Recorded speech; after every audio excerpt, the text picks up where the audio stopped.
Olá, meus irmãos, Deus os abençoe, em nome de nosso Senhor Jesus Cristo. É um grande privilégio estar aqui para mais essa conversa. Eu espero que seja algo relevante para cada um dos nossos corações e que esses pequenos comentários possam servir para fazer com que a fé de cada um de nós possa crescer.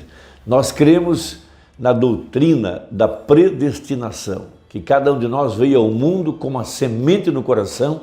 Essa semente é a palavra que Deus colocou ali dentro para ser manifestada a seu tempo, de acordo com o plano predestinado que Deus teve no princípio, ou desde antes da fundação do mundo, melhor dizendo, para cada um de nós. Isso está expressado de maneira muito poética, muito profética e muito esclarecedora no Salmo 139, para mostrar como que cada crente já estava na mente de Deus desde antes da fundação do mundo. Isso mostra que somente o eleito receberá o batismo com o Espírito Santo, e Deus tem um pacto com a semente eleita, de acordo com Hebreus 8, de acordo com Hebreus 10, que é escrever a palavra nas tábuas de carne do nosso coração. Nós temos uma prefigura disso quando Deus escreveu com o seu próprio dedo nas tábuas de pedra os 10 mandamentos e depois ordenou que Moisés colocasse essas tábuas de pedra dentro da arca, atrás do véu. Veja, esta arca está representando o nosso coração. Ele fez aquilo, mas nunca disse qual que era de fato a sua real intenção. Mas hoje nós temos o entendimento para mostrar que foi o próprio dedo dele que escreveu nas tábuas de pedra. Então aqui, no Novo Testamento, debaixo do pacto de sangue, pela promessa aos eleitos, o próprio dedo de Deus escreveria em nosso coração a sua palavra. E ele acrescenta: eu mesmo farei com que vocês andem em meus caminhos. Eu ensinarei a palavra a cada um de vós. Isso é graça. Isso é graça. Isso não serve para quem não tem seu nome no livro da vida do Cordeiro. Serve apenas para a semente eleita. Por conseguinte, a evidência de se ter o Espírito Santo é ter a palavra para o dia, para a era, a palavra predestinada, escrita nas tábuas do coração pela revelação. Por isso, ele estabeleceu tudo debaixo da fé, pela fé. E fé é a revelação. Veja, é o professor, é o mestre interior que abre o nosso entendimento e, ao fazer isso, ele está escrevendo, ensinando e imprimindo em nossos corações a verdade da palavra. Então temos o Salmo 139, a partir do versículo 14, onde Davi, sendo um profeta, ele captou os pensamentos de Deus e ele expressou o mistério da sua própria vida. Ele captou, veja, o mistério que envolvia a sua existência, de onde ele veio, qual o propósito para o qual ele foi colocado aqui na terra. Veja, e o que seria em sua jornada terrena e qual seria o seu destino eterno. Ele captou o mistério que ele estava na mente de Deus. Ele captou o mistério quando Deus lhe mostrou qual o motivo pelo qual ele nasceu na família de Jessé para ser um pastor, um tipo perfeito de Cristo que foi tirado do curral e foi levado ao trono da majestade. Veja, em sua vida, ele estava vivendo o mistério da vida de Cristo. Não era a sua própria vida, mas era a vida de Cristo. Veja, e ele viu o seu futuro eterno, ele viu a sua vida redimida e viu a sua vida eterna. Veja, eu te louvarei, porque de um modo terrível e tão maravilhoso fui formado. Ele captou o mistério. Veja, por que ele nasceu? Porque ele tinha certa característica, porque ele foi um homem segundo o coração de Deus. Ele captou o mistério de que ele tinha sido desenhado, veja, de acordo com um projeto que Deus tinha em sua mente, o mistério, veja, que seria revelado em sua própria vida. O mesmo está acontecendo com cada um de nós, nesse tempo presente, que estamos descobrindo de onde viemos. Veja, para o que estamos aqui na terra? Qual o mistério de nossa jornada aqui na terra e qual o nosso destino eterno? Veja, maravilhosas são as tuas obras e a minha alma o sabe muito bem. Os meus olhos não te foram encobertos. Desculpa, os meus ossos não te foram encobertos, quando no oculto fui formado e entretecido, como nas profundezas da terra. Ele estava captando o mistério de que ele tinha sido desenhado por Deus desde o ventre da sua mãe para ser quem ele era.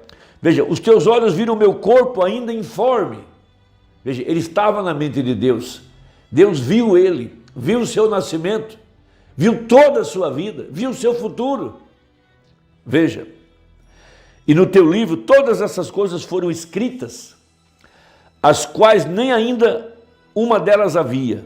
Veja, ele captou que cada dia de sua vida era um desenrolar de um mistério que estava na mente de Deus. Cada dia ele ia vendo que os acontecimentos em sua vida, veja, tudo estava contribuindo para o bem e tudo era um projeto na mente de Deus. Veja, ele sabia da predestinação. Veja, e quão preciosa missão, ó Deus, os teus pensamentos, quão grandes são a soma deles. Ele estava expressando o que Jó disse: nenhum dos teus pensamentos pode ser impedido, porque primeiro Deus pensa, depois ele fala. Deus não está aprendendo, Deus não tem um novo pensamento. Quando ele pensa, aquilo é para sempre, e a seu tempo ele fala a palavra, e ela é executada de acordo com sua ordem.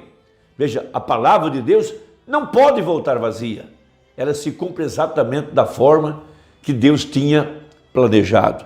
Veja, e quão preciosa missão, ó Deus, os teus pensamentos, quão grandes são as somas deles, se as contasse seriam em maior número do que areia.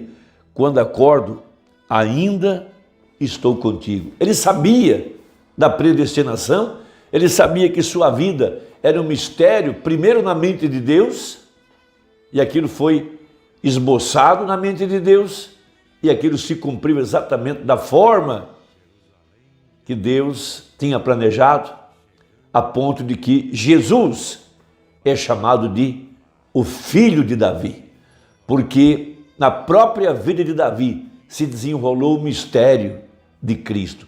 Isso dá uma ideia de que o eleito estava em seus pensamentos, e os pensamentos de Deus são eternos, e essa é a classe de gente que ouvirá a palavra e receberá a verdade para o seu dia. Na mensagem Era de Esmirna, página 128 a seguir, citando esse mistério, veja em Gálatas 3,16 e depois Gálatas 3,29, falando sobre o mistério da predestinação e o mistério dos pensamentos eternos de Deus, diz o profeta: ora, as promessas foram feitas a Abraão e a sua posteridade. Veja, a semente real. Veja, o judeu não é aquele que está lá na Palestina. O judeu é o predestinado, é o filho de Deus, o eleito, que tem a mesma fé de Abraão. Veja, não diz e as posteridades, como falando de muitas, mas como de um só. Quem é esse?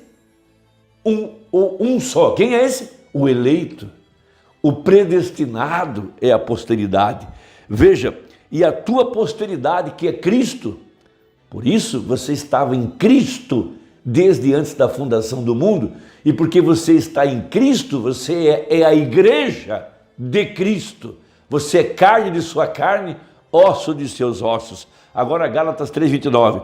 E se sois de Cristo, então sois descendência de Abraão e herdeiros conforme a promessa. Então veja, você recebeu o Evangelho, você foi redimido, você foi batizado com o Espírito Santo. E ao receber o batismo com o Espírito Santo, provou que você era uma semente eleita.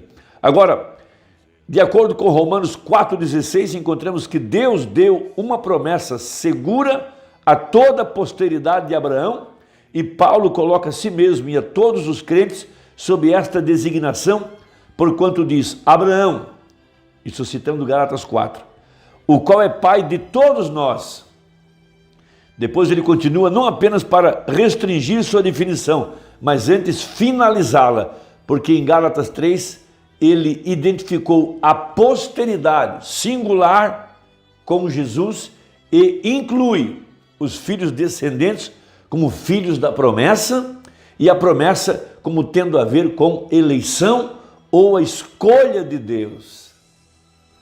Veja, diz o profeta, e isso é exatamente o que temos falado. Estes que são da descendência real são os eleitos de Deus, são os predestinados, pré-conhecidos de Deus, e estavam na mente de Deus e em seus pensamentos, como Davi expressa no Salmo 139. Em linguagem bem clara, a verdadeira noiva de Cristo estava eternamente na mente de Deus, embora não expressa, até que cada um surgisse no tempo designado e decretado. Por isso foram 7 eras. Em cada era houve um mensageiro e houve uma igreja eleita ao redor desse mensageiro que pôde receber a mensagem do dia e por conseguinte receber o Espírito Santo. Esta é uma grande revelação dentro da Bíblia. São 7 dias da semana, são 7 eras da igreja. Veja, são 7 castiçais, 7 lâmpadas, 7 olhos, 7 espíritos. Veja, quando cada membro surgiu, ele tornou-se expresso e tomou o seu lugar no corpo. Assim, esta noiva é a literal noiva semente da palavra falada. E embora ela seja feminina em designação, é também chamada de o corpo de Cristo. E é bastante evidente que ela deve ser chamada assim, pois ela foi predestinada nele. Veja, foi predestinada nele, veio da mesma fonte, veja, era eterna com ele, e está agora manifestando a Deus em um corpo de muitos membros, ao passo que Deus outrora foi manifesto em um membro, a saber, nosso Senhor Jesus Cristo, mas agora é num corpo, um corpo de muitos membros. Pois bem, aqui estamos chegando a uma conclusão, assim como Logos, São João capítulo 1, Gênesis 1, eterno foi manifesto no Filho, e em Jesus habitava corporalmente toda a plenitude da divindade, e aquele ser eterno era o Pai manifestado em carne, e por isso ganhou o título de Filho. Assim também nós, eternos em seus pensamentos, veja, na nossa vez, nos tornamos a semente da palavra falada, composta de muitos membros, manifestada na carne, e aqueles pensamentos eternos agora manifestos na carne são os filhos de Deus, assim como somos chamados. Para concluir, nós não nos tornamos semente pelo renascimento, nós éramos semente e, portanto, renascemos, porque somente os eleitos podem renascer. Veja, a razão pela qual podemos ser vivificados é porque éramos semente.